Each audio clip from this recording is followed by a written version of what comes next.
Welcome back to the combined efforts of the Defiant Spirit podcast and the Meaning Project podcast. Rabbi B and Dr. D coming back again after quite a layoff for the holidays, some meaningful interactions, family, and breaks. And usually when I have the pleasure of introducing the two of us, we come to you as caped logotherapists, masked men trying to spread meaning throughout the world. But today we're not doing the superhero thing. Instead, we come to you as humble philosophers, logo philosophers, even if you will. Today we'd like to talk about the logo of lassos, the Tao of Ted.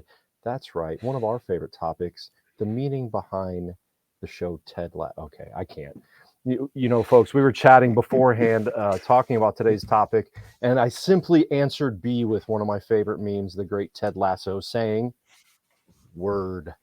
And from there, we spitballed the idea of talking about the meaning behind Ted Lasso, the logo of Lasso, the Tao of Ted. But we can't do that because we have a real project here for you. B, I see you ready to burst forth with wisdom. What you got? I was just pulling up my Ted Lasso Enneagram slide that I made. But no, okay, we're going back to the original topic. All right, that's good. If you've got a Ted Lasso Enneagram, that's amazing. Look, man, I can see how these relate because what we wanted to talk about is why logotherapy has not caught on in the States. And it's interesting because Ted Lasso has. For those of you who've seen it, you know why. Such a, I don't use this word too often, but it is a lovely show Mhm. full of humor, good humor, healthy, positive humor, and meaning. At the end of every episode seems to have a beautiful little bit of meaning behind it. And that's certainly caught on. Why hasn't logotherapy? That is a nice little recovery segue there. That was good. That was masterful. So yes, let's get into either the logo of Lasso or why logotherapy hasn't yet caught on and scaled. But before we do, just great to be back in action. I am really glad we could resume in 2023. It has been way too long, and I know people are really pining out there after they've run out of Ted Lasso episodes. They've been waiting for us. So here we go. They're We're happy to do. clamoring for the B and D show to come back, and so here we are Here we to are. prevent the mayhem. We want to make sure there are no further pickets or riots demanding our return to the podcast wave. So here we are to fulfill that demand. It's good Good. to see you again, man. Good to see you. Yeah. So I do think it's an important conversation. We've touched on it before, but it's always good to re-examine, especially such an important topic like this.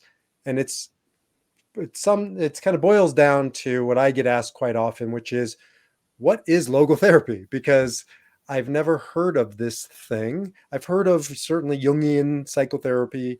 I've heard of, Freudian psychoanalysis, but why haven't I heard of this logotherapy? And a lot of the times that's coming from people who've actually heard of Dr. Viktor Frankl. So that's even more interesting of why don't people know about this unfortunately well kept secret. Well, and I think also not only does it come from people that have heard of Man's Search for Meaning, Dr. Frankl, but from students of psychology, counseling students, therapy students, psychology students. Um, I've been through a lot of those textbooks as a student and as a teacher, and he being Dr. Viktor Frankl, and it being logotherapy, really only get a cursory glance, maybe a line or two, in a few textbooks here and there. Mhm. And we know as students of his philosophy and theories. I mean, he's considered one of the big three founders of psychology. You got Freud, Adler, Frankl, and then of course Jung fits in there a lot lately. We're hearing a lot about him from Dr. Jordan Peterson and other types. But why have we left him out? So lots of different reasons. And then I think in addition to why has he been left out or we don't know about him, as to how to scale this, how to get that, a message that's time has come out to a world that needs this message more than ever. All right. Well, let's just go, we'll play some ping pong here. I'll start with, I think one of the reasons is because the context out of which it was not born, but certainly where it was lived was the Holocaust. And I do think when it comes to all things Holocaust, there's still an individual and collective trauma around it. There's so many different layers to it that I found this is not the only conversation that is not being had when it comes to Holocaust or Holocaust related topics. So I just think it hits on a human, reality of its pain. There's so much pain and suffering, in Man's Search for Meaning.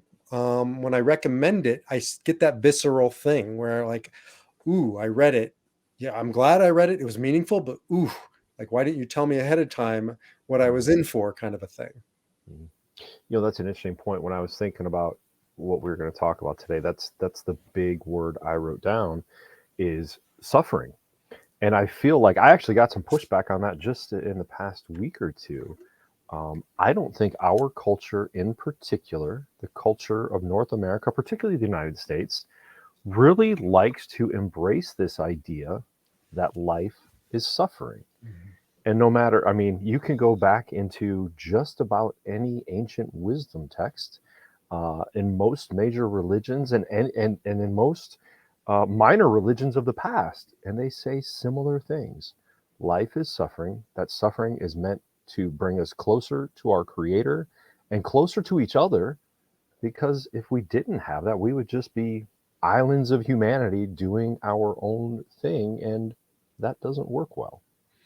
Yeah. So, at the heart of both logotherapy is confronting suffering. And if you Mhm. read Man's Search for Meaning, you're not getting around it. And Frankl's, one of the differentiators of his life is, like we've mentioned before, positive psychology is a wonderful um, contribution to this, to the school of psychology, and how we can live a better life. But it was born at Harvard. I mean, Martin Seligman and others, wonderful, like great. I don't know, it doesn't for me have the same weight as when you read Man's Search for Meaning and you understand that this is not only a philosophy that was born out of that context, but that was proven, right, by a man who lived it in that context. I just talked to somebody who said, my problems don't compare to Frankl's, and it's really hard for me because his suffering was the Holocaust, and mine is my daughter is, smoking too much marijuana. And they're like, not the same thing. But Frankl would say, suffering is suffering, right? Suffering is yours. There's no suffering Olympics. You don't get gold medals. And if you're experiencing suffering, you're experiencing suffering. But I think there's this like overwhelm with the amount and degree of suffering that he and his philosophy represent. Agreed. I mean, fortunately, many of us do not suffer in a concentration camp for years. And I have to say this a lot in my office and in coaching, right? Like, it is human nature to compare. It helps us to understand ourselves and our environment and those around us. But we do not need to compare our suffering, our struggles, our issues. We all suffer. And if we start to put degrees on it, like, oh, well, my suffering's an A plus, but yours, yeah, maybe a D minus, right? Like, then we invalidate and negate, well, each other's humanity. We Right. suffer and we all experience it differently, but we still experience it. And rather than comparing, the best thing we can do is empathize. But that all of a sudden, I'm going into counseling and coaching and treatment land and missing the point of why isn't as common? Why? How do we scale it? Okay, let's talk about the why and then the how. Why Well, not? let's come back to what you talked about before, which is our culture is really a culture that I believe is deep into toxic positivity. I'm glad you brought that up. And that's not positivity in an honest way. It's weaponizing positivity to the point where anything less than positive is somehow inferior. And so I see this a lot in the new agey, but also the way certain tradition religions presented. And you pick your genre, and we're really focused on the positive at, as if it is better than the negative, and you need both. Uh, right. So here we go again, quoting our good friend and mentor. I wish he was our friend. He's way too popular for cats like us, right? But Dr. Peterson, right? Any one of his lectures talks about the need for chaos and order, light and dark, positive and negative. But you're right. We get so hung up on everything has to be positive. What is, it's the Lego movie. Everything is awesome.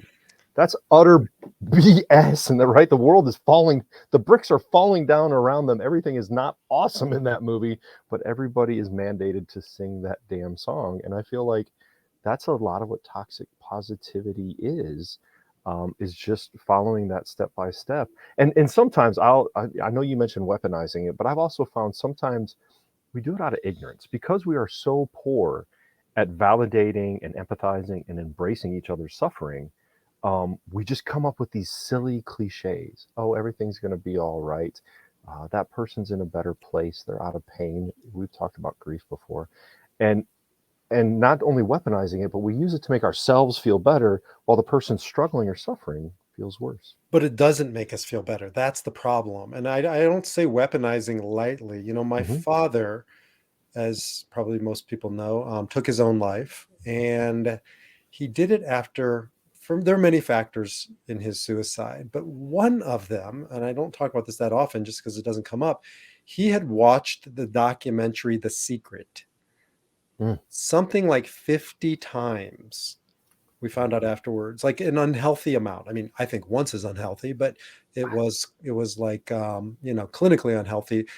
He watched it a lot, and I wondered what was going on in his mind when he killed himself. And I think there was a toxic positivity, because what the secret said was his problems are his doing, and he should be able to manifest his way out of them. He should Mm. be able to manifest $1 million or whatever it was he thought he needed.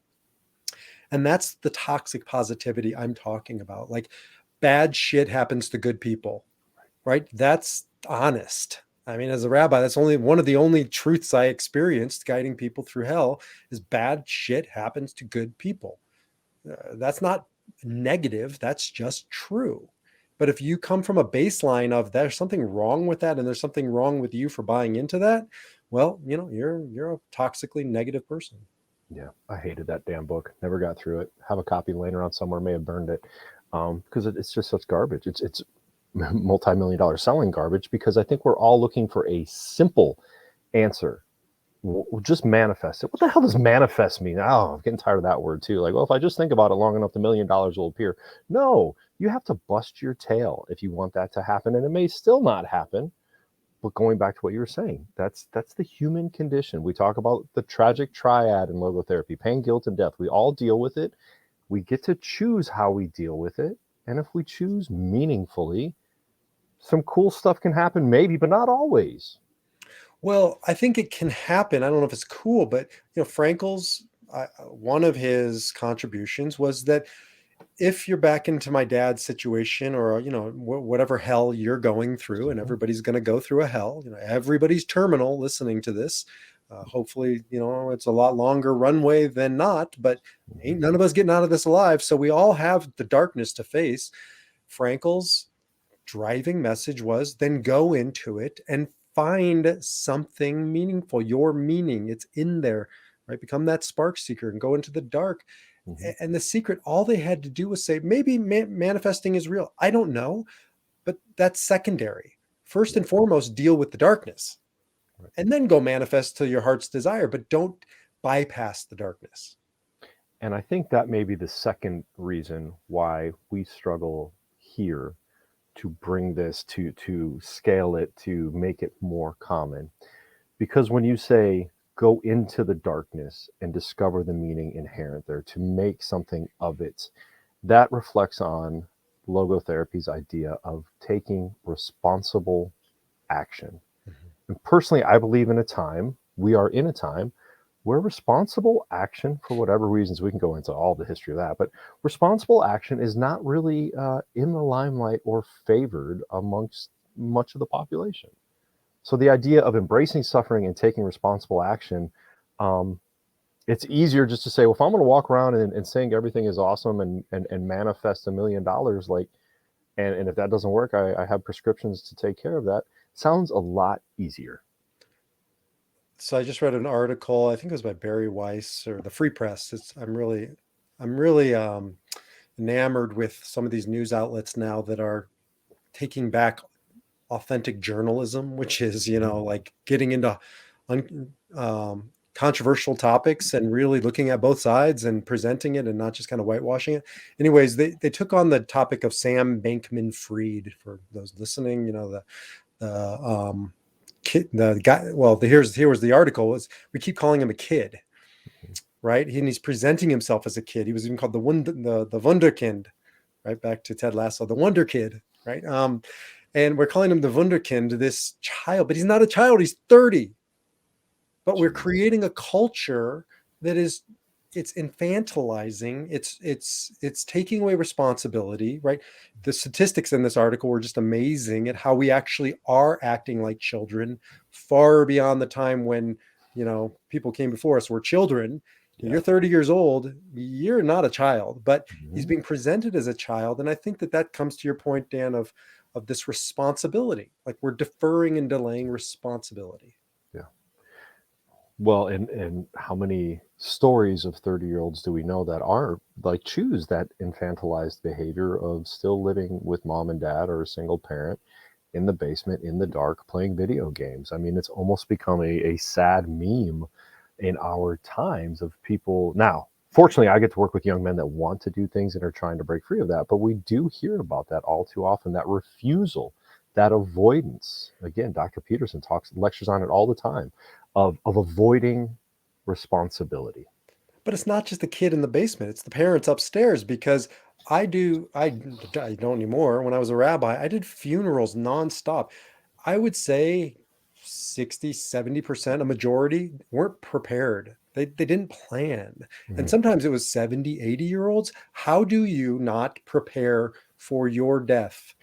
Taking care of all of the necessities, all of the arrangements that should be pre-planned if we are going to be responsible human beings. There's no excuse, because all we do is dump that baggage on somebody else, our children, our spouse. Somebody's got to make those decisions. They're ours, but we don't want to face these darker, more difficult conversations.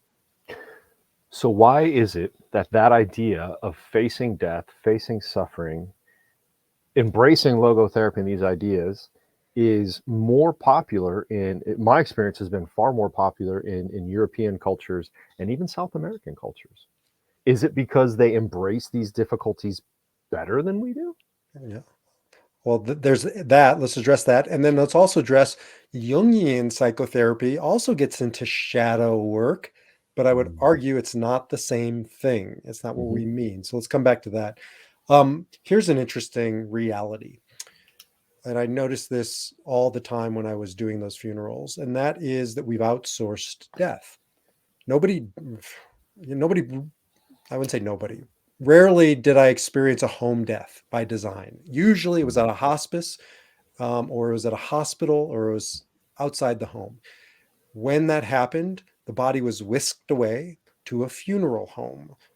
People didn't want to prepare in what was called the Chevra Kadisha, which is the traditional burial where you wash the body. That was always left to friends and community. And now the response to that is kind of an ick. I'm not touching a dead body. Yeah. And it's been sterilized and sanitized. And, you go in non-Jewish funerals, you see the open casket and the body's all prepped and blah, blah, blah. I think we're just terrified of death. And I think we've outsourced it. Yeah, I think you're right. And in outsourcing it, we've only fueled that terror. It is natural to be concerned about the finiteness of our existence. But if we don't embrace it, then we don't live a fulfilled and meaningful life. If we think we're going to live forever, that's part of many philosophies, but including logotherapy, right? If we don't embrace the finiteness of life and we think it's going to go on forever, well, then you don't really make meaningful choices.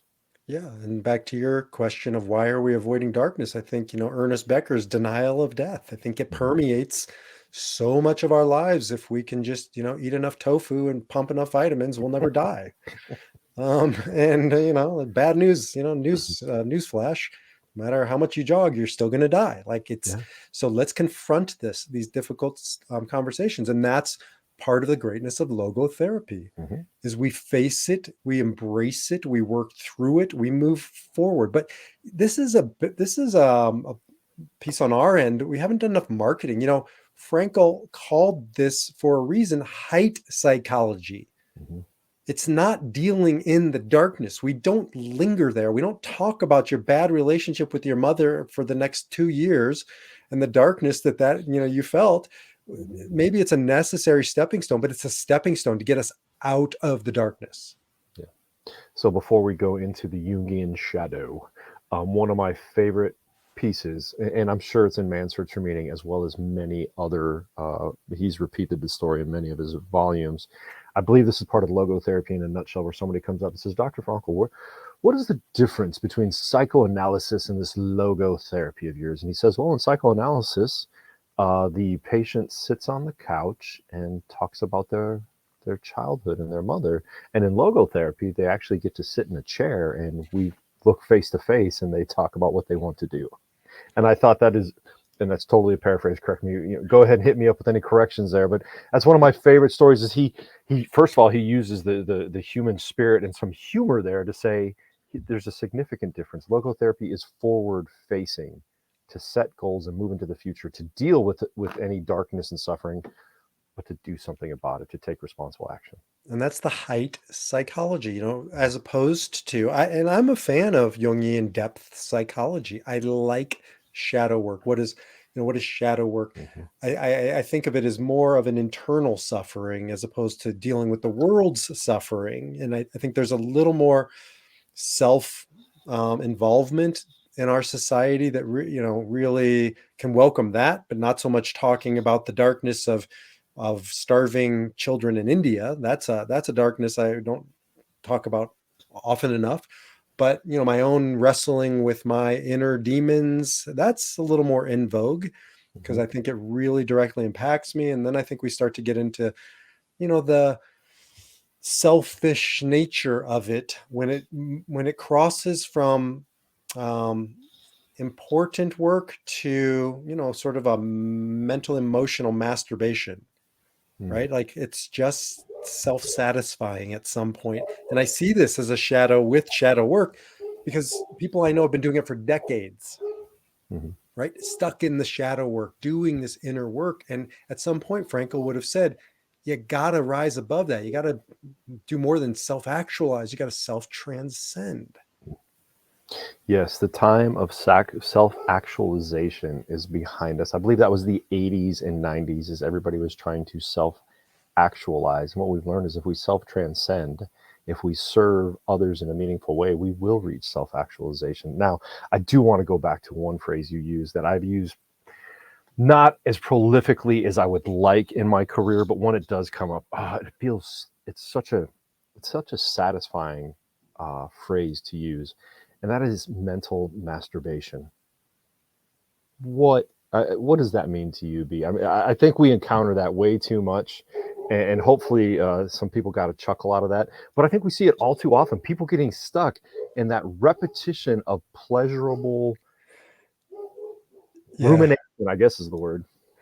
Yeah. It's going to change the rating of our podcast. So I like that. Bro, you've dropped the S bomb like I'm four an times, man. Enneagram 8. I live for this shit. Okay. Dude, I'm gonna So have to put the explicit on this damn thing. And shit. sorry, man. You Oh, should partner with an Enneagram, something other than an 8.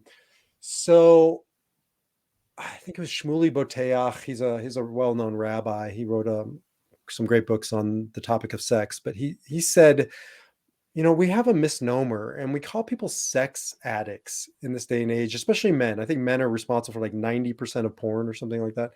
And we don't talk about it, but they're not sex addicts. Somebody who's using porn is an orgasm addict. mhm, Sex is an act between people, and there's relational qualities to that. Orgasm is purely self-satisfaction mhm, with no other than pixels on a screen or whatever. mhm, And so I think that that's part of the nature of what we're talking about. When you ask me what is mental masturbation, there's no relational quality, there's no productive, there's no use mhm. other than making me feel good. Yeah. And I would rather deal with somebody who has a true sex addiction than somebody who has just an orgasm addiction, because there's a selfishness to the latter. Yeah, and I mean we can go into the whole. That's a whole nother episode, right? That is my area. One I'm working in a lot lately is addiction, and the idea, I can't stop thinking about it. Like we're all addicts now in some way, whether it's spending or sex or masturbation or pornography or substances or food. We have all entered into this world that we feel like we have to feel good all the time, and we will do that. We will seek endorphins or dopamine or serotonergic burst whenever we can, in whatever way, and then rationalize it. When, if we go back to what we were saying, the ultimate pleasure, meaningful pleasure, is self transcendence in the service of others. By helping others, you get to feel pretty amazing. As I've mentioned before, the great poet philosopher Joe Rogan said, doing things for others is so selfish because in the end, you feel good too. Mhm. All right, brother. We've talked a lot about the why. We haven't even gotten to the Jungian shadow yet, which is so much fun. I want to go back to the phrase serotonergic. How do you say serotonergic Man, I'd burst? have to practice that one. Dopaminergic, serotonergic. Hey, look, That has you're to be like talking your about these. biography. Yes, serotonergic This is burst. your fault. You turned me on to one of those news outlets. Plug here, Daily Wire Plus for $100 for the year. I am talk about it. Addiction. I am a Jordan B. Peterson video and podcast, like all of his lectures. Dude, how many hours does he go through just the book of Genesis from the Bible, and it's psychologically, it's fascinating. I even got my wife, she sat down and watched the marriage videos with me and said, check it out, you guys. Ooh, that's kind of interesting. I mean, skip. Oh, Oh boy, I'm gonna. that's short of a serotonergic burst. I gotta It say sure that's is, sure is a little bit. but So, yes, man, we could go. This is what happens when we. This is what happens when we miss each other for like 2 or 3 months and we get yeah, together. Like, cram too much in. you're way too much. You want to talk about Jungian shadows or how to scale logotherapy? I'd say we shift into, okay, well, an idea that's time has come, because um one of the things I see is the nihilism that Viktor Frankl railed against, said that this is the source of evil in the world, is nihilism, the belief that life is meaningless. And see it so every time I turn on the news now and I hear the conversations we're having that are just inane, and I don't have to get into them. We're bored out of our mind. We're hopeless out of our mind, and we've got to get back to a place where we find meaning, and that is an idea this time has come. Amen. How do we find meaning? We find meaning in three ways: our experiences, our creativity, and our attitudes. Rather than, I agree with you, man. Some of those things on TV are just so inane, so boring. But we have nothing, for many of us, we just feel like we have nothing better to do. So we sit there and numb ourselves out rather than investing in creativity or experience. So let's unpack those real quickly. So experience finding meaning. How do we do that, Dr. Dan? Experience finding meaning. For me, I love travel. I love traveling to see interesting things and to meet with interesting, not just interesting people, but people I care about. Personal example, last week, I've been planning on this for a while. As I've shared, life in Farmville in January and February is gray. It's just gray, man. We don't see the sun for days. So, you know what? I'm going to go see a buddy in Texas. Took off for Texas. We were just going to play some golf because he's terrible at it, and I could feel good about myself. Every day, and we were talking about this on the way back to the airport, every day we met with some really cool people. Day one, after we golfed a little bit, we met with two guys creating a comic book. What do they call it? Edutainment, highlighting the historic battles and battleships of like World War II. It was amazing stuff. I've got a few prints. I'll talk about it in a future podcast. Day two, we head out onto the golf course again. He hated the idea, right? He's like, "Oh my God, we're gonna get paired with two other people. We're gonna get stuck with Tyler and Dexter, and they're gonna talk about Buffy and Heather and their trust." I'm like, bro, you gotta take it easy, be open to experience. It's one of the big five personalities. He's like, don't you give me that psychology stuff. So Tyler and Dexter wind up being Miguel and Luis, and these were two of the coolest dudes we had, connected with them. We're like, we're coming back to do your charity golf outing next year and everything. Experience, meeting new people, interacting with people you care about, traveling, experiencing nature. There's so many things out there to experience that are not in front of your TV.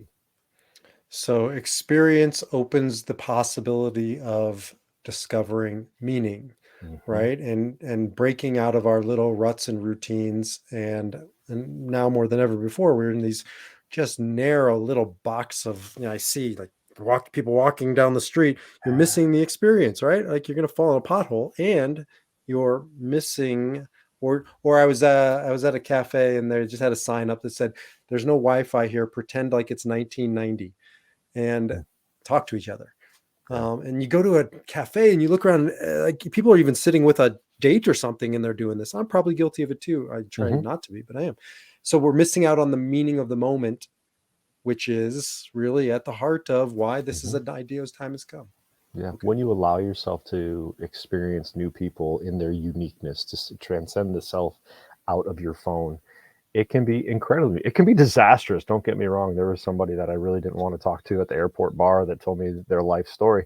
But on the other hand, there are times where it can be incredibly meaningful. So that's experience. Um, I'll ask you about attitudes. I'd like to riff on creativity because I've been having an amazing experience talking to my men's group, my men's substance abuse group. Right, I do substance abuse a little different because I'm a logotherapist. We talk about meaning and adventure and creativity, and it's been beautiful. It's been just so amazing to hear some of the adventures these guys are trying to take on as they try to establish sobriety. One gentleman, this was so sweet, built an entire little house for his children in his garage. Unfortunately, it was too big and he can't figure out how to get it out of the garage, but that'll happen another time, right? Another one started a side business fixing people's lawnmowers. A lot of guys turn to working out or starting their own business. These are opportunities for creativity. All of these things that we think, as you said, too many people get stuck in their phones. They wake up, they go to work, they work all day, they go home, eat dinner, watch some TV, or do the thumb exercise scrolling, and they go to bed and they start it all over. And they miss the opportunity to create, to paint, to design, to work in wood, work in clay.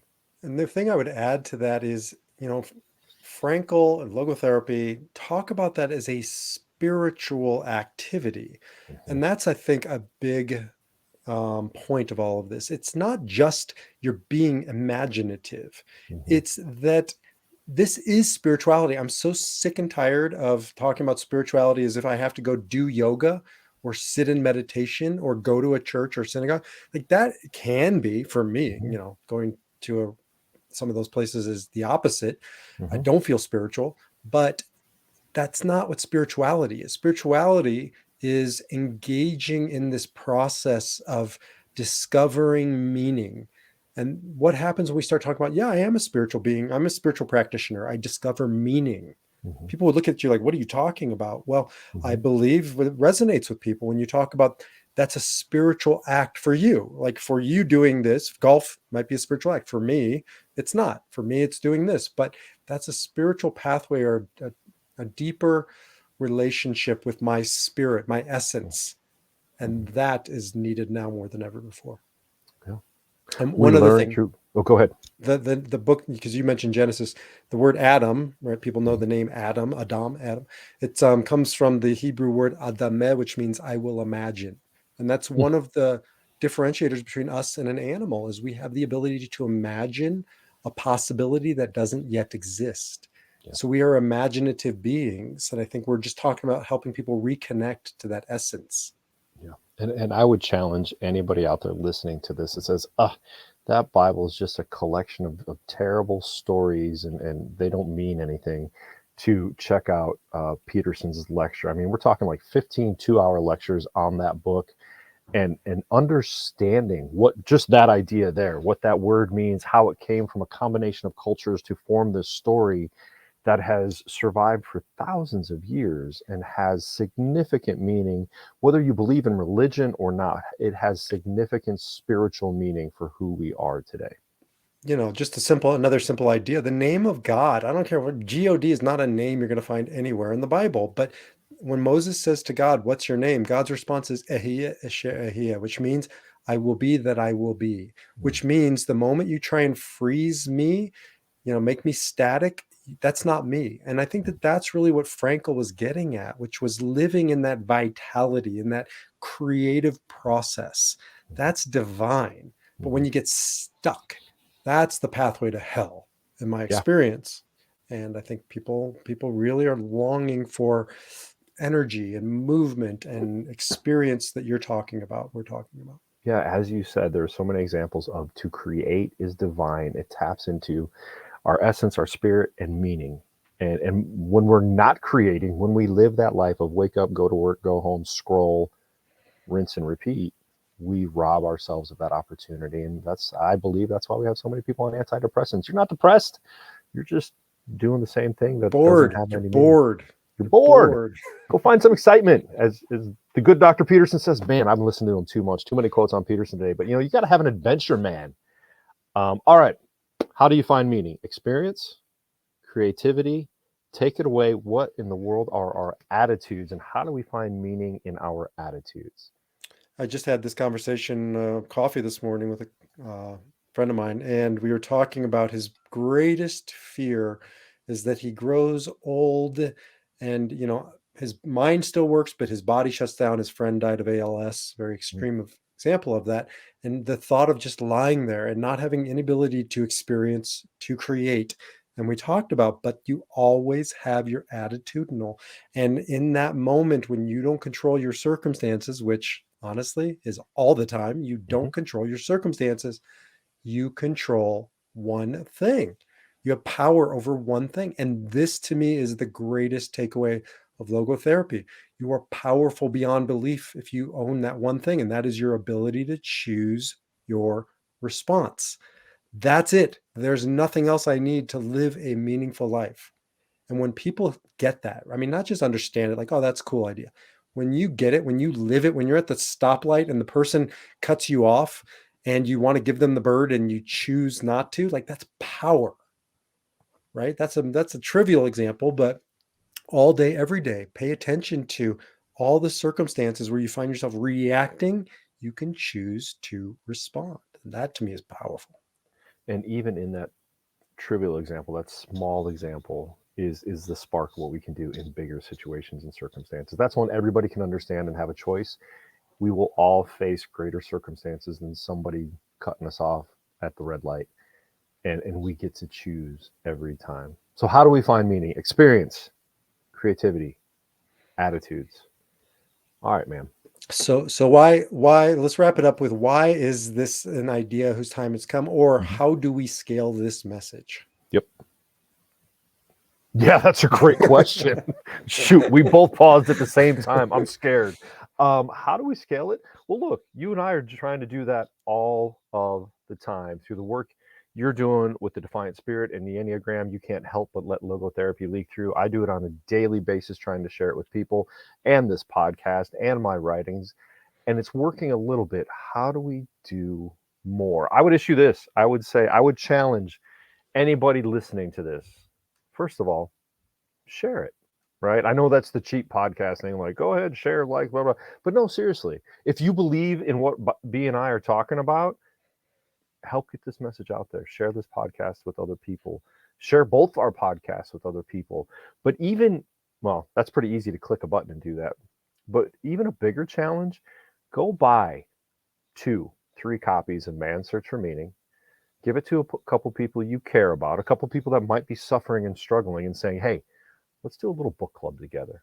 I'm going to read this with you. I'm going to read it again with you. And Nice. let's talk about it. I think we should buy as many as we can, but put them in hotel room drawers. All right, let's scale this message. No, but seriously, I think what drove people to do that, the Gideon Bible, are people who take this as a spiritual paradigm, a platform, a way of being in the world. And when that's true, you become evangelical. right? Mhm, And so I think we need to be more evangelical around the message of logotherapy, which mhm, simply means, yeah, proselytize, mhm, share it, right? Get mhm, people to read that book and to live these principles. I think that they're good and they work, and part of it is just getting a little, as we say in my old business, a little chutzpah, a little audacity. mm. Share the message. Chutzpah, such a great word. Share the message. I think that's the easiest way to say it. And keep in mind, I need to check back in with these people. Alex Vesely, Viktor Frankl's grandson, and Pam Roy, and a group. I can't remember the production firm out on the West Coast. It's coming, you guys. We will have a feature film about logotherapy and Viktor Frankl's life here in the next few years. I know it's in the pre-production phase right now. It is sponsored by big time money. It will happen. Um, but in the meantime, right? Get on board, share this message, share these podcasts, go grab yourself a couple copies. I wish one of the problems with Man's Search for Meaning is the Frankl family no longer owns the rights to it, so anybody gets to copy and print it. And unfortunately, some of them are not well done. Hmm. But you can find one for 10 or 12 bucks. Go get a couple copies, share it around, leave it in the next hotel you go in.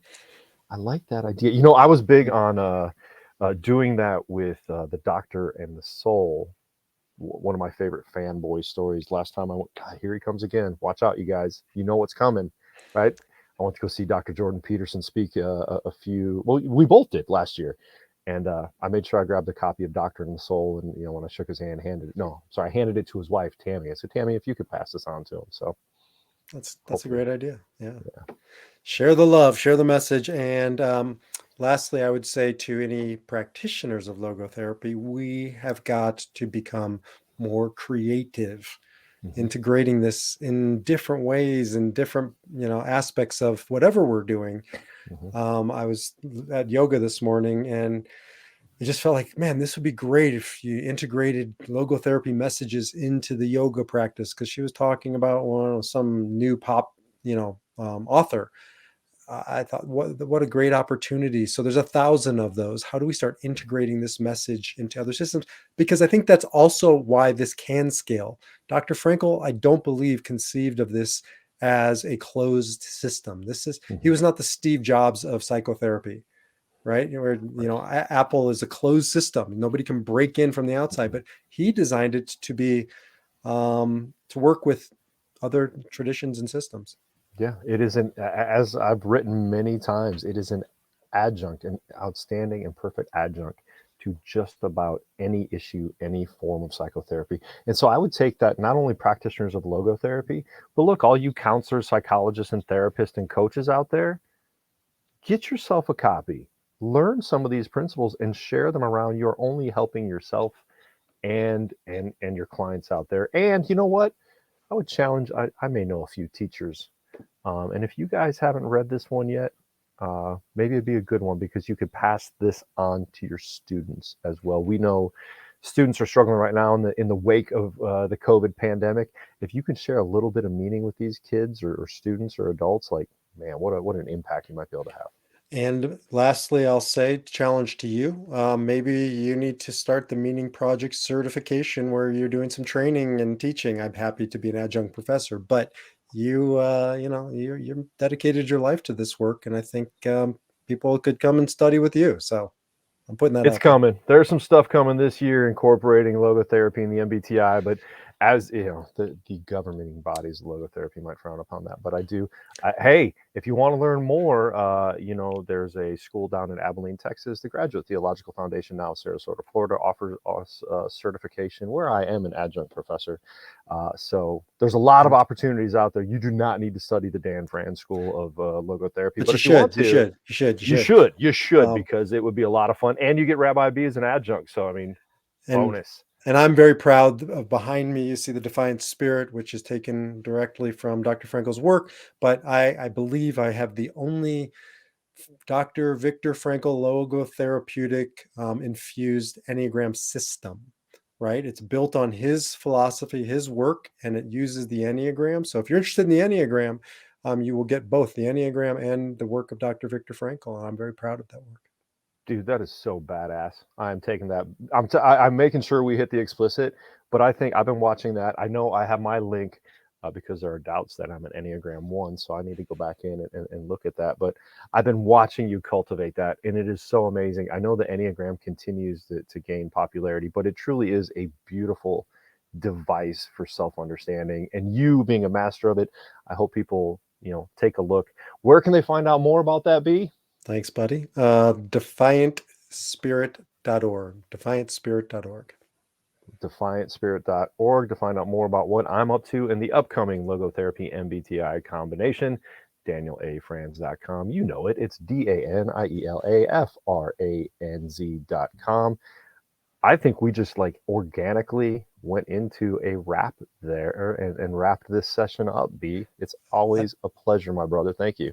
I always look forward to our time together, and I can't wait to the next one. Absolutely. All right, brother. Take care. Take care. Bye-bye.